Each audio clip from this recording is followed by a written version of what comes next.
آج ایک مہینے میں پتہ نہیں کتنی مرتبہ لوگوں کی شکایت ملتی ہے کہ جی ہمارا بچہ نافرمان ہو گیا. ہم نے اس کو اعلیٰ تعلیم کے لیے مغربی یونیورسٹیوں میں بھیجا تھا, لیکن اب وہ ہماری بات ہی نہیں مانتا.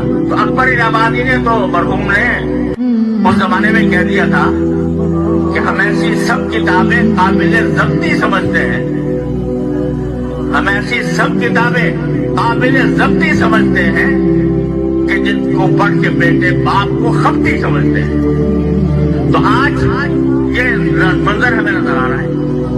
اس پر بڑا فخر کیا جاتا ہے میرا بیٹا اعلیٰ تعلیم کے لیے فلاں جگہ بھیج دیا گیا ہے, اور وہ طرح وہاں پر رہ کر وہاں کے معاشرے سے متاثر ہو کر وہ مغربی رنگ میں رنگ جاتا ہے. اس کو خدا کا پتہ نہیں, اس کو رسول